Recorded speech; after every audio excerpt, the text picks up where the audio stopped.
থেকে জগৎকাল পাথরের মতো চেপে বসা যুগের নব্য ফেরাউন, লেডি ফেরাউন, স্বৈরাচারী জালিম শাহী শেখ হাসিনাকে উৎখাত করে এদেশের মানুষকে মুক্ত বাতাসে নিঃশ্বাস গ্রহণ করার সুযোগ করে দিয়েছেন।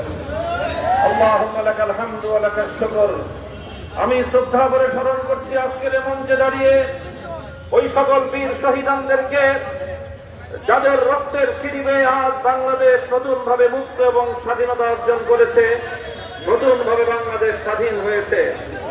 2009 সালের পিলখানা ট্র্যাজেডিতে শাহাদাত বরণকারী 57 জন দেশপ্রেমিক সেনা কর্মকর্তা, 2013 সালের শাপলা চত্বরের ট্র্যাজেডিতে জালিমের বুলেটের আঘাতে প্রাণ হারানো নবী প্রেমিক শত শত তৌহিদি জনতা, 2021 সালের মোদী বিরোধী শান্তি প্রিয় নিয়মতান্ত্রিক আন্দোলনে পাখির মতো গুলি করে হত্যা করা হেফাজতে ইসলাম বাংলাদেশের প্রায় 25 জন নেতা কর্মী, যার সিংহভাগ এই বীর শহীদ বাড়িয়ার 2024 সালের জুলাই এবং আগস্ট বিপ্লবের সময় গোটা বাংলাদেশে নারকীয় হত্যাযজ্ঞের মাধ্যমে গণহত্যা পরিচালনা করে হত্যা করা সেই সকল বীর শহীদান ছাত্র জনতাকে তাদের রক্তের উপর বাংলাদেশ দ্বিতীয়বারের মতো 5ই আগস্ট স্বাধীনতা অর্জন করেছে। সকল শহীদানদের প্রতি শ্রদ্ধা জ্ঞাপন করে, তাদের রূহের মাগফিরাত কামনা করে, তাদের শোক সন্তপ্ত পরিবার পরিজনের প্রতি সমবেদনা এবং আগামী দিনে তাদের পাশে থাকার দৃঢ় অঙ্গীকার ব্যক্ত করে আমি আজ বলতে চাই, 2024 সালে আমরা যেভাবে স্বাধীনতা অর্জন করেছি, ফ্যাসিবাদকে যেভাবে এদেশের মানুষ বুকের রক্ত দিয়ে তাদের বুকের উপর থেকে উৎখাত করেছে, এটা বাংলাদেশের জন্য দ্বিতীয় স্বাধীনতা। আমরা এর পূর্বে আরো অনেকগুলো আধিপত্যবাদী শক্তির বিরুদ্ধে লড়াই করেছি। বাংলাদেশের মানুষের ইতিহাস আধিপত্যবাদের বিরুদ্ধে লড়াই করবার ইতিহাস, বাংলাদেশের মানুষের ইতিহাস কোন আধিপত্যবাদী শক্তির কাছে মাথা নত না করার ইতিহাস।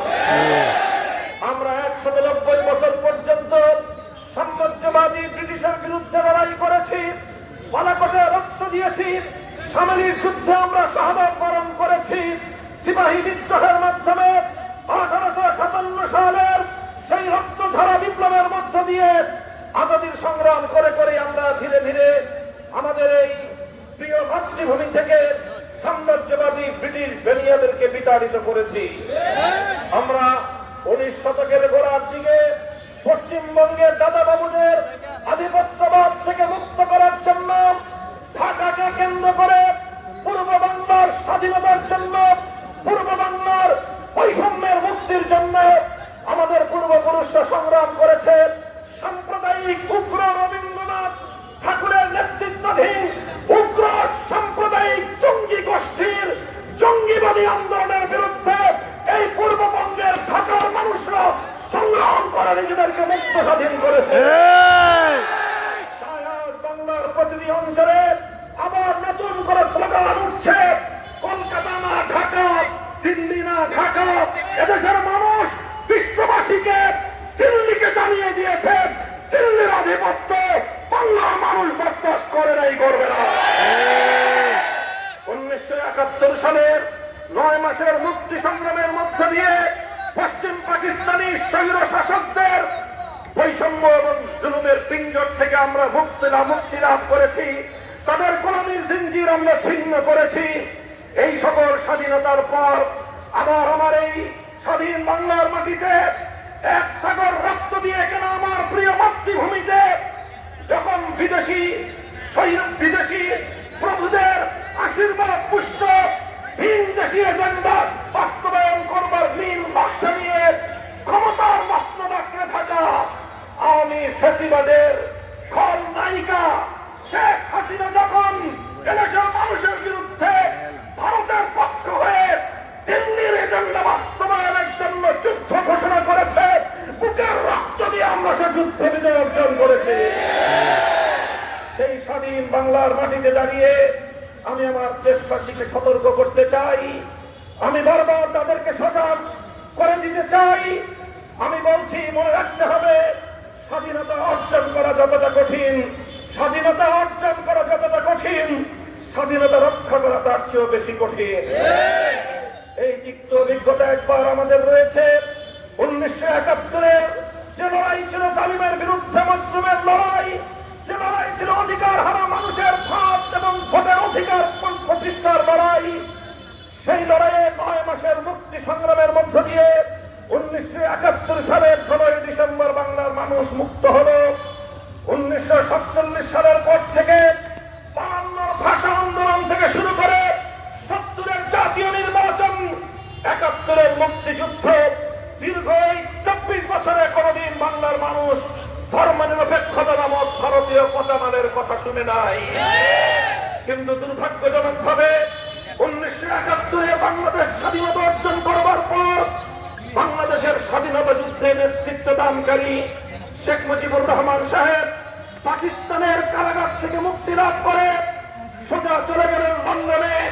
এদেশের মানুষ অধীর আগ্রহে প্রতীক্ষা করছিল স্বাধীনতা সংগ্রামের মূল নেতা লন্ডন থেকে তার স্বদেশের মাটিতে তিনি পদার্পণ করবেন। কিন্তু দেশবাসীর সেই আশা এবং আকাঙ্ক্ষার বুকে ছুরিকাঘাত করে এদেশের মানুষের স্বপ্নকে দুপায়ে দলিত করে শেখ মুজিবুর রহমান সাহেবের বিমান বাংলাদেশে নয় ল্যান্ড করল দিল্লিতে।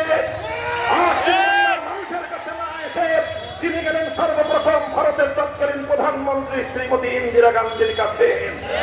তিনি সেদিন ইন্দিরা গান্ধীর কাছে দাসখত দিলেন। ইন্দিরা গান্ধীর কাছ থেকে তিনি প্রেসক্রিপশন আনলেন।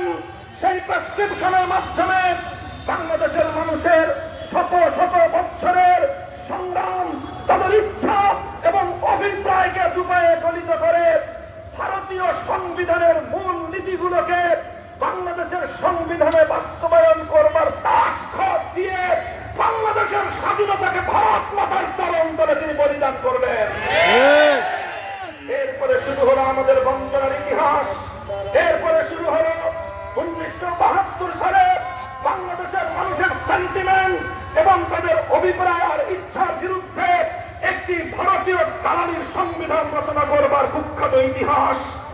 72 সালে নতুন এক চেতনা তৈরি করা হলো ধর্মনিরপেক্ষতার নামে বাংলাদেশের ইসলাম এবং মুসলমানদের ইচ্ছাকে গলা টিপে হত্যা করবার ইতিহাস। 72 সালে একটা সংবিধান তৈরি করা হলো। সেই সংবিধানকে কেন্দ্র করে নতুন একটা চেতনা দাঁড় করানো হলো। আজান শেষ করে আমি কথা বলছি, আপনারা ধৈর্য ধরুন। আমরা পরিষ্কার ভাষায় বলি 1972 সালে নতুন এক সংবিধান রচনা করার মধ্য দিয়ে বাংলাদেশের স্বাধীনতার ইতিহাসকে কলঙ্কিত করা হয়েছে, স্বাধীনতার প্রকৃত চেতনাকে ছিনতাই করা হয়েছে। 72-এর চেতনাকে 71-এর চেতনার নাম দিয়ে 72-এর ভারতীয় দালালির চেতনাকে মুক্তিযুদ্ধের চেতনা বলে মার্কেটিং করা হয়েছে। আর সেই মার্কেটিং করার সোল এজেন্সি পালন করেছে এই ফ্যাসিবাদী দল আওয়ামী লীগ। এই আওয়ামী লীগ সর্বশেষ 2024 সালে এদেশের মানুষের মধ্যে চূড়ান্তভাবে বিভক্তির রেখা টানবার চেষ্টা করেছে। এদেশের 4 কোটি ছাত্র জনতা যখন দেশকে একটি মেধাভিত্তিক রাষ্ট্র হিসেবে গড়ে তুলবার জন্য রাজপথে বৈষম্যের বিরুদ্ধে তারা রুখে দাঁড়িয়েছে, আমার আগামী প্রজন্মের সোনার 4 কোটি সন্তানকে ফ্যাসিবাদী স্বৈরাচারী জালিম শেখ হাসিনা রাজাকারের বাচ্চা বলে গালি দিয়েছিল। যখন আমার সন্তানদেরকে সে অপমান করলো, সে যখন 72-এর ভুয়া মুক্তিযুদ্ধের চেতনার মধ্য দিয়ে বাংলাদেশ রাষ্ট্রের প্রকৃত মুক্তিযুদ্ধের চেতনাকে হত্যা করবার জন্য চেষ্টা করেছিল, প্রতিটি শিক্ষাঙ্গন থেকে আমাদের সন্তানেরা সেদিন রাত দুপুরে স্লোগানে স্লোগানে গোটা বাংলার বাতাস আকাশ মুখরিত করে তারা কথা বলেছিল, তুমি কে আমি কে। সংগ্রামী সাথী ও বন্ধুগণ, তাই 2024 সালের জুলাই বিপ্লবের পর 5ই আগস্টের স্বাধীনতা পরবর্তী বাংলার মাটিতে দাঁড়িয়ে আমি আবার আমার বাংলাদেশের নতুন প্রজন্মকে সজাগ সতর্ক থাকবার উদাত্ত আহ্বান জানিয়ে অন্তর্বর্তীকালীন সরকারকে একটি পেগাম দিয়ে দিতে চাই। আমরা 1971 সালে বলেছিলাম পিন্ডির গোলামীর জিঞ্জির ছিন্ন করেছি, দিল্লির গোলামী করবার জন্য নয়। প্রফেসর ডক্টর ইউনূস সাহেব শুনে রাখুন, 5ই আগস্ট দিল্লির গোলামি এবং দাসত্ব থেকে মুক্ত হয়েছি, ওয়াশিংটনের গোলামি করবার জন্য নয়। বাংলাদেশ তার স্বাধীনতায় স্বকীয়তা নিয়ে নিজের পায়ে স্বনির্ভর হয়ে মাথা উঁচু করবে। বাংলার 1 ইঞ্চি মাটি ভিনদেশি শস্য ব্যবহার করতে দেওয়া হবে না। বাংলাদেশ একটি মানবতাবাদী দেশ। যখনই পৃথিবীর যেখানেই মানুষের উপর আঘাত আসে, মানুষের অধিকার লঙ্ঘিত হয়, ঐতিহ্যগতভাবে বাংলাদেশের রাষ্ট্র এবং জনগণ সেই নিপীড়িত মজলুম মানবতার পাশে দাঁড়িয়েছে। আজ আমরা বাংলাদেশের মানুষ নিপীড়িত ফিলিস্তিনের গাজাবাসীর প্রতি যেভাবে আমরা সহমর্মিতা জ্ঞাপন করেছি, ইতিপূর্বে আমরা রাখাইন থেকে উৎখাত হওয়া রোহিঙ্গা মুসলমানদেরকে আশ্রয় দিয়েছি। রাখাইনে মুসলমানদেরকে, রোহিঙ্গাদেরকে আবার পুনর্বাসন করবার জন্য যা করতে হয় আমরা তাই করার জন্য প্রস্তুত রয়েছি।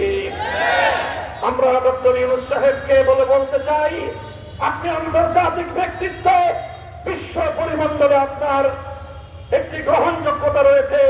সেই গ্রহণযোগ্যতার, সেই নেতৃত্বের ক্যারিশমা দিয়ে আপনি আবার রোহিঙ্গাদেরকে তাদের স্বদেশে ফিরে যাওয়ার জন্য সম্মানজনকভাবে ব্যবস্থা গ্রহণ করুন। রাখাইন এবং গাজার মুসলমানদের প্রতি শুধু নয়, ভারতের 30 কোটি নিপীড়িত মুসলমানদের প্রতি বাংলার এই শাহজালালের জনপদ থেকে আমরা পয়গাম দিয়ে দিতে চাই, হিন্দুত্ববাদী মোদীর বিরুদ্ধে তোমরা রুখে দাঁড়াও। তোমরা এখনো সীমান্তের এপার থেকে বাংলার 18 কোটি মানুষ তোমাদের সঙ্গে রয়েছে। ভারতের বিতর্কিত ওয়াকফ আইন সংশোধনী বিল 2025 এর মধ্য দিয়ে শত শত বছরের মুসলমানদের মসজিদ, মাদ্রাসা, কবরস্থানের জন্য ওয়াকফকৃত শত শত হাজার হাজার একর ভূমি দখল করবার যে পায়তারা মোদী করছে, আমরা বলতে চাই, মোদী তুমি গোটা ভারতবর্ষে এখন একা এবং বিচ্ছিন্ন হয়ে গিয়েছ। তোমার যদি এত যুদ্ধের কাহেজ থাকে, বেশি যুদ্ধের কাহেজ ভালো না, ইতিমধ্যে তুমি তার শিক্ষা পেয়ে গিয়েছ। মনে রাখো, চতুর্পাশ দিয়ে সকল ছোট ছোট রাষ্ট্রগুলো যদি তোমার টুটি চেপে ধরে, তোমার অস্তিত্ব বিপন্ন হবে, ভারত সংখ্যাল হয়ে যাবে। আমার সিঙ্গার বিলে তুমি পুশিং করবার পায়তারা চালাও। ব্রাহ্মণবাড়িয়ার বীর জনতাকে আমি সংগ্রামী সালাম জানাই। আগামী দিনে আপনারা সোচ্চার এবং সতর্ক থাকবেন। আগ্রাসনকে সীমান্তের অপর প্রান্তে রুখে দিতে হবে। আমার সংগ্রামী বাংলাদেশের বর্ডার গার্ড বাহিনীকে আমি শ্রদ্ধা জানাই, অভিনন্দন জানাই। বীর তারকা আধিপত্যবাদকে তোমরা মোকাবেলা করে যাবে।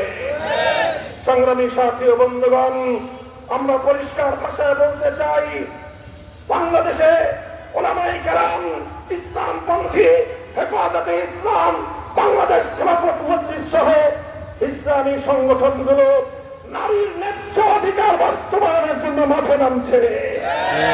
কাজেই নারী অধিকারের ব্যবসা বাংলাদেশে জমবে না। নারী অধিকারের কথা বলে আমার মা বোনদের ইজ্জত নিয়ে রাস্তাঘাটে ছিনিমিনি খেলতে আমরা যাব না। আমার ঘরের ইজ্জতের প্রতীক আমার মা বোনদেরকে দেশটার পরিচয় ধারণ করবার জন্য, দেশটার পরিচয় দেওয়ার জন্য যারা পায়তারা করছে, রাজপথে তাদেরকে মোকাবেলা করা হবে ইনশাআল্লাহ। বাংলাদেশের মানুষ তারা যেমনি ভাবে তাদের দেশের প্রতি ইঞ্চি মাটির স্বাধীনতাকে রক্ষা করতে জানে, তারা তাদের ঈমান এবং আকীদাকে রক্ষা করতে জানে, তারা তাদের ঐতিহ্য এবং মান সম্মানকে রক্ষা করার জন্য বুকের রক্ত দিতে তারা জানে। সংগ্রামী সাথী ও বন্ধুগণ, বক্তব্যের শেষ পর্যায়ে অন্তর্বর্তীকালীন সরকারকে আমি বলতে চাই, ডক্টর ইউনূস সাহেব স্মরণ করুন সেই দিনগুলোর কথা, যেদিন আদালতের পাড়ায় পাড়ায়, গলিতে গলিতে আপনিও আমাদের মতো ঘুরঘুর করতেন। আজ দেশের মানুষের রক্তের উপর দাঁড়িয়ে, শাপলা চত্বরের বীর শহীদদের রক্তের উপর দাঁড়িয়ে, 2021 সালের ব্রাহ্মণবাড়িয়ায় আমার বীর শহীদদের রক্তের উপর দাঁড়িয়ে 2024 সালের ছাত্র জনতার রক্তের সিঁড়ি বেয়ে ক্ষমতার মসনদে বসে গিয়ে এরপরে আমাদের মামলাগুলোর কথা আপনি বেমালুম ভুলে থাকবেন। এদেশের মানুষ বিষয়টাকে ভালো চোখে দেখছে না। আমরা গত 3রা মে ঐতিহাসিক সোহরাওয়ার্দী উদ্যান থেকে 2 মাসের আলটিমেটাম ঘোষণা করেছি। আমার ঢাকা, ব্রাহ্মণবাড়িয়া, চট্টগ্রাম, নারায়ণগঞ্জ, মুন্সিগঞ্জ সহ গোটা বাংলাদেশে আলেম ওলামাদের বিরুদ্ধে দায়েরকৃত ফ্যাসিবাদী আমলের মিথ্যা মামলা প্রত্যাহার করতে হবে। যদি সেটা করতে ব্যর্থ হন, আর যদি আমাদের ন্যায্য দাবি বারবার আপনাদের দুয়ারে আঘাত এসে দুয়ারে খটখট করে কড়া মেরে ব্যর্থ হয়ে ফিরে আসতে হয়, 2 মাস পরে আমরা আর আপনাদের দুয়ারে যাব না। রাজপথের দখল নিয়ে যা করতে হয় নিজেরাই করবো ইনশাআল্লাহ। আল্লাহু আকবার। আল্লাহ। আপনাদের প্রতি সর্বশেষ পয়গাম, বাংলাদেশকে রক্ষা করার জন্য, ফ্যাসিবাদের পুনর্বাসনকে রুখে দেওয়ার জন্য জাতীয় গড়ে ওঠা জাতীয় ঐক্যমত্য রক্ষা করতে হবে। কথা বলে ঠিক কিনা? ওবায়দুল মুক্তাদের চৌধুরী সাহেব যারা এই ব্রাহ্মণবাড়িয়ার মাটিতে 2021 সালে বিনা উস্কানিতে জামিয়া ইউনুসিয়ায় হামলা চালিয়ে আমার ছাত্র জনতাকে হত্যা করেছিল, ব্রাহ্মণবাড়িয়ার মাটিতে সেই হত্যার বিচার কার্যকর করতে হবে। সকল খুনিদেরকে ফাঁসি কাস্টে ঝোলাতে হবে।